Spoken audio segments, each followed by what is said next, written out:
6장 3절부터 7절까지의 말씀인데 한 절씩 교독해서 읽도록 하겠습니다. 제가 먼저 3절 읽겠습니다. 찬송하리로다. 그는 우리 주 예수 그리스도의 하나님이시오 자비의 아버지시오 모든 위로의 하나님이시며 모든 환난 중에서 우리를 위로하사 우리로 하여금 하나님께 받는 위로로서 모든 환난 중에 있는 자들을 능히 위로하게 하시는 이시로다. 그리스도의 고난이 우리에게 넘친 것 같이 우리가 받는 위로도 그리스도로 말미암아 넘치는도다. 우리가 환난 당하는 것도 위로와 구원을 받게 하려는 것이요 또 너희가 위로를 받게 하려는 것이니 위로가 너희 속에 역사하여 우리가 받는 것 같은 고난을 너희도 견디게. 같이 읽겠습니다. 너희를 위한 우리의 소망이 견고함은 너희가 고난에 참여하는 자가 된 것 같이 위로에도 그러할 줄을 알미라. 아멘. 네, 자리에 앉으시겠습니다. 오늘 특별히 저희 일본 단기 선교팀을 파송하는 그런 예배로 드려지고 있습니다. 저희 일본 단기 선교팀의 이번 단기 선교의 주제라고 할까요? 모토가 위로입니다. 위로. 그리고 이제 오늘 저희 일본 단기 선교팀의 주제 말씀이 오늘 본문 3절과 4절에 있는 말씀이거든요. 이 고린도후서라는 이 서신서는 사도 바울이 진짜 목회를 하면서 가장 힘들었을 때, 가장 어려웠을 때 써내려간 서신입니다. 그래서 목회자로서 또 선교사로서의 사도 바울의 고뇌, 고민, 답답함 이런 것들이 묻어나오는 그러한 서신서가 되겠습니다. 그래서 딱 1장을 딱 펼쳐가지고 딱 오늘 본문 3절, 4절을 보면 저희의 주제 말씀이기도 한데 찬송하리로다. 그는 우리 주 예수 그리스도의 하나님이시오 자비의 아버지시오 모든 위로의 하나님이시며 우리의 모든 환난 중에서 우리를 위로하사 우리로 하여금 하나님께 받는 위로로서 모든 환난 중에 있는 자들을 능히 위로하게 하신 이시로다. 이렇게 생쭉하면서 오늘 7절까지 읽었잖아요. 이 위로라는 단어가 이 바울이 쓴 바울 서신에 총 20번 나옵니다. 총 20번 나오는데 20번 중에서 고린도 후서에 11번이 나와요. 그리고 오늘 읽은 3절에서 7절에 10번이 나옵니다. 엄청나죠? 그렇죠?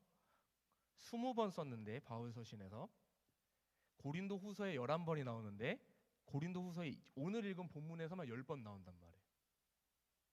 그러니까 이걸 보면서 야, 이게 사도 바울이 진짜 얼마나 위로받고 싶으면은 이렇게 위로라는 단어를 썼을까.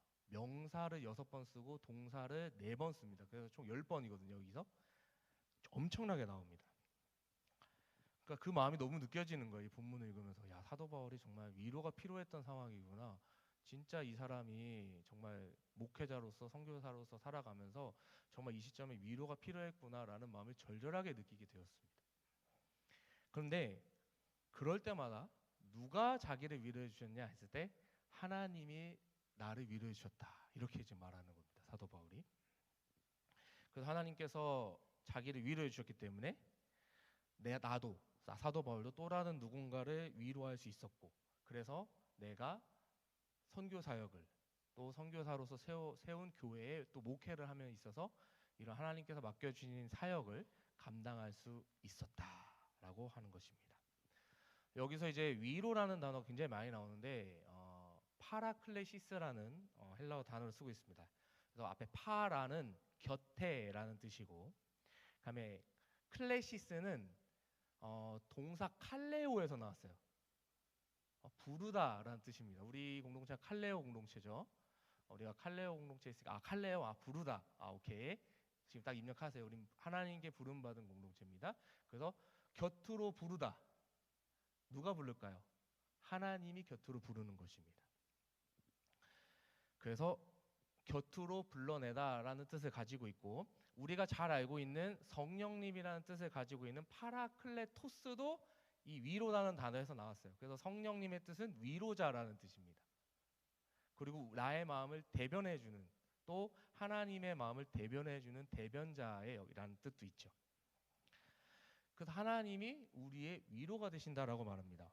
1장 3절 보시면 찬송하리로다. 그는 우리 주 예수 그리스도의 하나님이시오 자비의 아버지시오 모든 위로의 하나님이시며 라고 말합니다. 여기서 찬송하리로다라고 외치면서 그는 우리 주 예수 그리스도의 하나님이시다라고 말합니다. 그리스도의 하나님. 하나님 입장에서 봤을 때 누구를 가장 사랑할까요? 저는 이걸 보면서 예수 그리스도를 제일 사랑하시겠구나 생각합니다. 독생자. 그래서 우리를 불러주시기 위해서 가장 사랑하시는 아들 예수 그리스도를 이 땅에 인간의 몸을 믿고 내려보내신 거죠. 그래서 우리의 죄를 사해 주시고 우리의 죄를 대신 해결해 주심으로 말미암아 우리를 불러주신 거잖아요. 우리가 그분만 믿으면 우리가 갈 수 있는 거잖아요. 예수님을 가장 사랑하실 겁니다. 그리고 예수님은 얼마나 위로하셨겠어요. 예수님의 공생의 사역만 봐도 가장 힘들 때마다 예수님은 그 무리를 벗어나서 혼자 기도하시는 시간을 가졌습니다.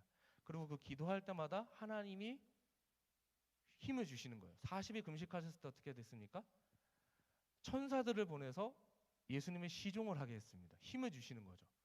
그리고 십자가를 눈앞에 두고 있을 때도 정말 땀방울이 핏방울이도록 간절하게 기도하시고 정말 이 잔을 좀 옮겨주시면 안 돼요? 전 진짜 안 되겠거든요. 했을 때도 기도하면서 주님이 힘주시고 또 생각을 바꿔주셔서 그러나 아버지의 뜻대로 하옵소서 기도가 이렇게 나온단 말이죠. 감당할 수 있게 힘낼 수 있게 하나님께서 항상 함께해 주셨다라는 겁니다. 그리고 그분이 자비의 아버지시다 라고 말하고 그 하나님은 모든 위로를 가지신 그 하나님이라고 오늘 사도 바울은 찬양하고 있습니다. 여기서 위로라고 말이 계속 나오고 있습니다. 그래서 위로라는 것은 여러분 가운데 지금 힘든 상황이거나 어려운 상황이거나 정말 눈물 날 것 같은 정말 힘들어서 내가 주저앉을 것 같은 상황 가운데 누구누구 힘들지 힘내 내가 기도해 줄게 뭐 이런 행위도 위로일 수 있어요. 물론 이것도 위로입니다. 내가 기도해 줄게 힘내 화이팅 이렇게 달래주고 같이 나와 함께 해준다는 그런 의미도 있지만 이것은 굉장히 작은 의미예요. 수동적인 의미고 여기서 모든 위로의 하나님이라고 말할 때 여기서 위로는 굉장히 적극적인 의미가 있습니다. 어떤 의미냐면 바로 이겁니다. 영적으로 그 사람을 세워주고 다시 일으켜주는 것. 다시 한번요. 영적으로 그 사람을 세워주고 일으켜주는 것. 그래서 가장 중요한 게 뭡니까? 세워주고 일으켜주는 거예요. 이것이 위로입니다. 특별히 사도 바울이 여기서 말할 때는 영적으로 넘어져 있는 사람들, 엎어져 있는 사람들, 절망에 빠져 있는 사람들 그런 자들을 세워주시는 힘을 가지시고 능력을 가지신 분이 하나님이시다. 사도 바울이 그걸 얘기하고 있습니다. 그리고 이걸 직접 경험한 사람, 이걸 직접 하나님이 나를 이렇게 세워주셨다. 이걸 경험한 사람이 누구냐면 바로 사도 바울이었습니다. 가장 예수님을 핍박하고 가장 예수님에 대해서 적대시했을 때 그를 찾아가 주셨단 말이죠. 이 자리 가운데서도 많은 위로가 필요한 우리 지체들 또 사업에 나오신 성도님들이 있으실 것입니다. 그러나 저는 확신합니다. 여러분들이 예수 그리스도를 만나시고 정말 그 하나님이 주시는 그 풍성한 위로를 받을 때 우리는 반드시 일어날 수 있을 줄 믿습니다. 왜요? 그분이 이렇게 세워주실 거거든요. 그리고 하나님 우리를 격려해 주시고 그 위로를 주시고자 누구를 보내셨나요? 아들 예수 그리스도를 이 땅에 보내주신 것입니다. 그러면 오늘 이 시간에도 하나님은 저와 여러분들을 반드시 위로해 주실 줄로 믿습니다. 그래서 우리가 그 위로를 받아야 돼요. 그 위로를 받아야 되는데 왜 위로를 받아야 되느냐? 본문 4절에 이렇게 되어 있습니다. 우리의 모든 환난 중에서 우리를 위로하사 우리로 하여금 하나님께 받는 위로로서 모든 환난 중에 있는 자들을 능히 위로하게 하시는 이시로다. 아멘. 하나님은 우리를 위로해 주기를 원하십니다. 그리고 우리가 그 위로를 받으면 그 위로를 경험한 자는 내가 위로를 받은 걸로 끝나는 게 아니라 다른 사람을 위로할 수 있다라고 말합니다. 그래서 하나님이 이 땅에서 하나님이 창조하시고 정말 주님이 사랑하는 하나님의 백성들이 서로 위로해 주는 자들이 되기를 원해요. 하나님께 받은 위로를 가지고 여러분 옆에 있는 지체들을 서로 위로해 주고 가정에 있는 식구들을 위로해 주고 학교에서 만나는 학생들, 선배, 후배들을 위로해 주고 직장에서 만나는 사람들을 위로해 주고 그러기를 원하시는 것입니다. 그래서 서로 위로해 줄 때 우리가 이 땅을 살아가면서 견뎌나가면서 이 땅의 삶이 만만치 않고 녹록치 않지만 그래도 하나님을 바라보면서 하나님을 소망하면서 우리가 함께 살아갈 수 있기 때문입니다. 우리가 서로 위로해 주기 때문에 그렇죠. 그 위로는 하나님께서 우리를 세워해 주시고 격려해 주시는 그 하나님의 행위를 통해서 우리가 하나님의 사랑을 받고 그 사랑을 경험하면 우리는 어떤 고난이 있어도 아무리 힘들어도 우리가 그 인생을 그 뭐 일이 됐든 직장이 됐든 뭐가 됐든 그것을 감내하고 이겨나가면서 동시에 누군가를 세워주는 이 일을 우리가 경험하게 될 것입니다. 여러분 이 일을 진짜 경험하면은 진짜 감격스러워요. 아, 나 같은 사람을 하나님께서 위로해 주시고 찾아오셨는데 아, 나를 사용하셔가지고 내 옆에 있는 힘들어하고 있는 지체를 이렇게 세워주고 힘들어하고 있는 우리 엄마 아빠를 이렇게 세워주고 동생을 이렇게 세워주고 직장 동료를 이렇게 세워주고 이 일을 경험하면요, 아, 그것만큼 기쁜 일이 없어요. 진짜 그렇습니다. 내가 위로가 될 뿐만 아니라 다른 사람을 위로해 줄 수 있는 그런 인생이 된다. 생각만 해도 행복하지 않으세요? 그래서 사도 바울이 5절에 이렇게 말합니다. 그리스도의 고난이 우리에게 넘친 것 같이 우리가 받는 위로도 그리스도로 말미암아 넘치는도다. 바울이 깨달았습니다. 예수 그리스도의 삶을 놓고 볼 때 가장 중요한 건 십자가 사건입니다. 그렇죠. 이건 뭐 부정할 수가 없습니다. 그리고 예수님은 하나님께로부터 이 세상에 보내진 자입니다. 예수님의 삶을 놓고 보면 그 자체가 고난투성이에요. 신이신 하나님의 아들이 인간의 몸을 입고 인간의 몸에 어떻게 보면 갇힌 거죠.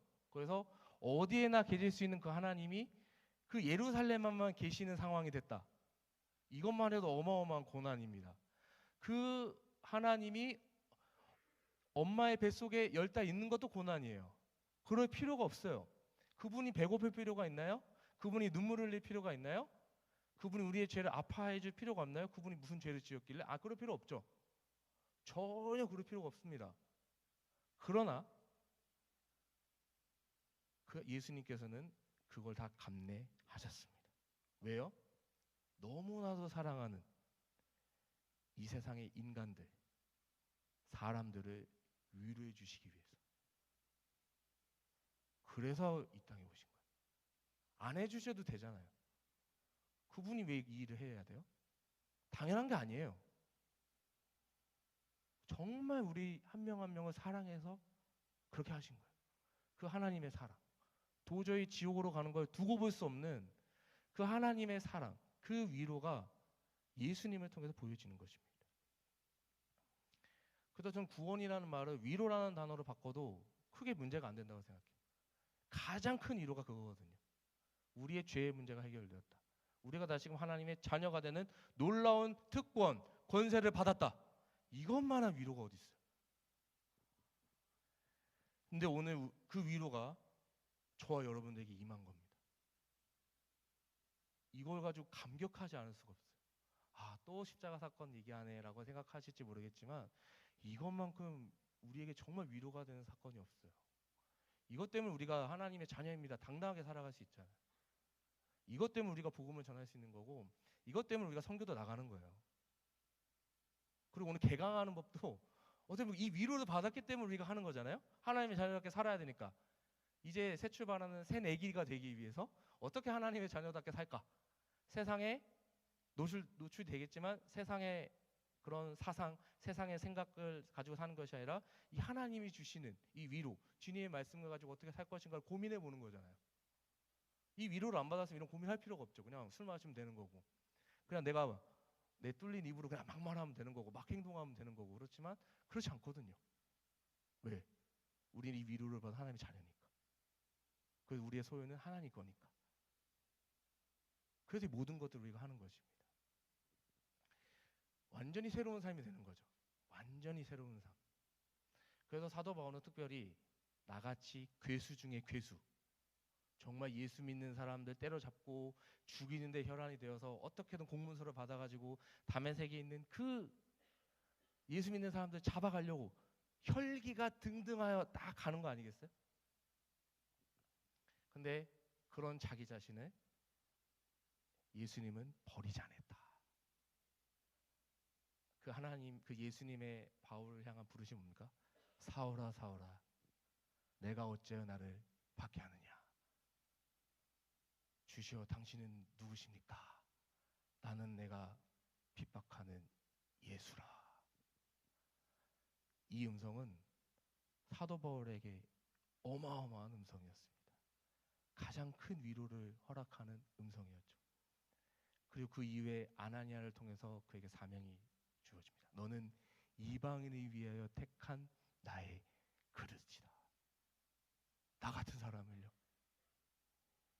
저같이 벌어지마도 못한 예수를 박해하고 예수 믿는 사람을 죽이려고 가장 1등, 가장 앞에 섰던 나 자신, 스데반이 죽는 것을 당연하다고 생각했던 나를 버리지 않고 불러주신 그 예수 그리스도의 음성과 그 소명이요.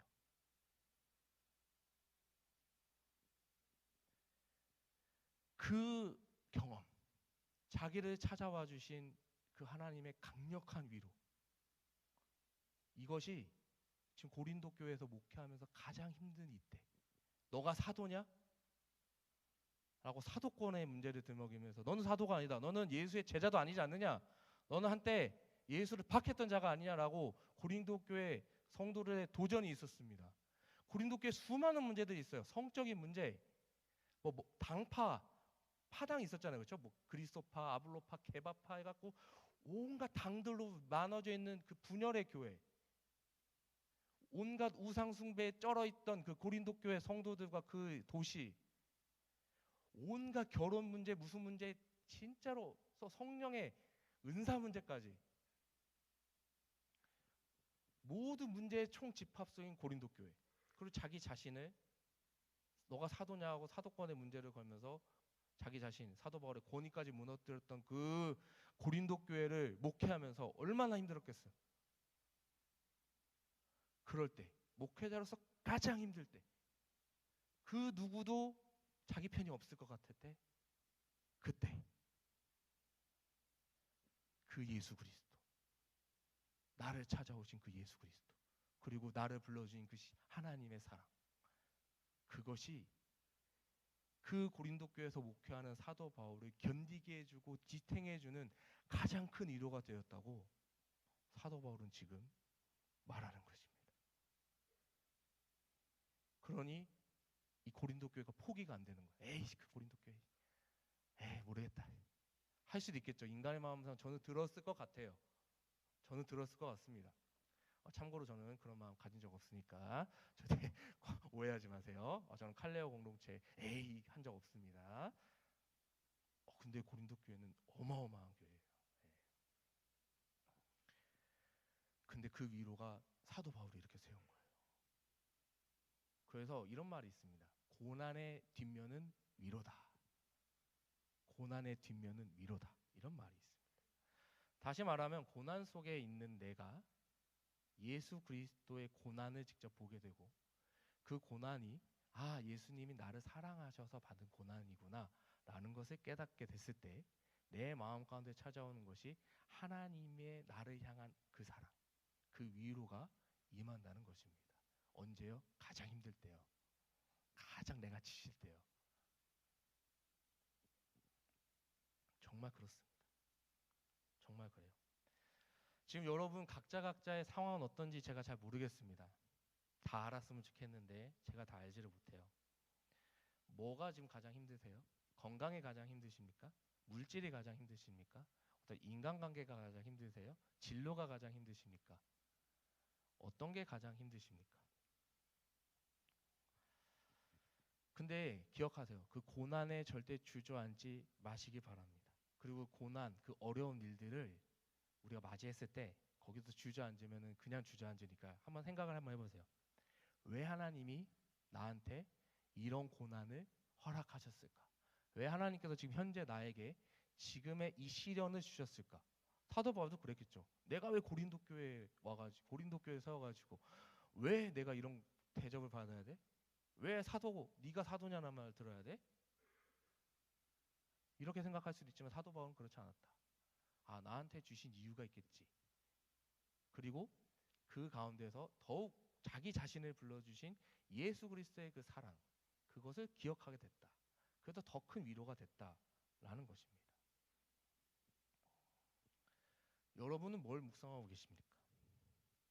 그래서 오늘 제가 이 고린도후서 1장 이 말씀 쭉 읽으면서 정말 은혜가 됐던 말씀이 6절이었습니다. 6절을 같이 한번 읽어보겠습니다. 시작.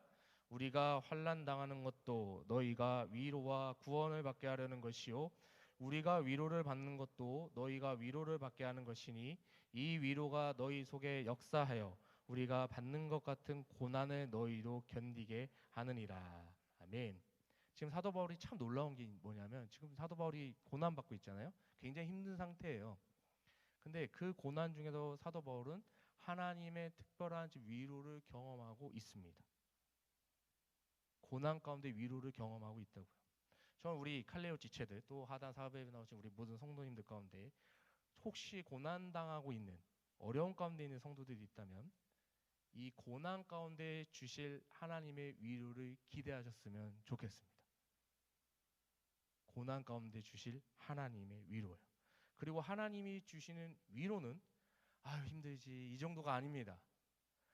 우리가 이 고난을 겪고 하나님의 위로를 받았을 때 당연히 그 하나님의 위로를 우리가 입고 나도 일어나고 그걸로 끝나는 게 아니라 나를 일으켜주신 그 위로를 통해서 나를 사용하셔서 다른 사람을 일으켜 세워주시는 거기까지 그 능력으로 나타나게까지 하시는 게 모든 위로를 주시는 하나님이심을 꼭 기억하시기를 바랍니다.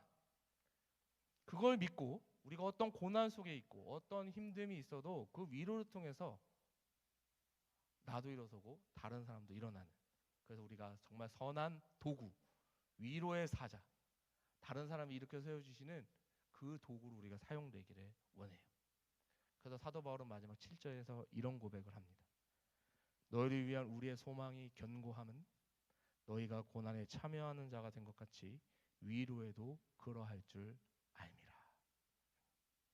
지금 잘 견뎌내고 있는 사도 바울입니다. 그런 차원에서 고린도 교회 포기하지 않습니다. 사도 바울은요. 힘들지만 오히려 이 교회를 축복해주고 위로해주고 있습니다. 에잇 이놈 이게 아니라 저 버러지 같은 저 고린도 교회처럼 없어졌으면 좋겠다 이런 게 아니라 정말 마음을 다해서 축복을 해주고 목회자로서 위로를 해주고 있다는 것입니다.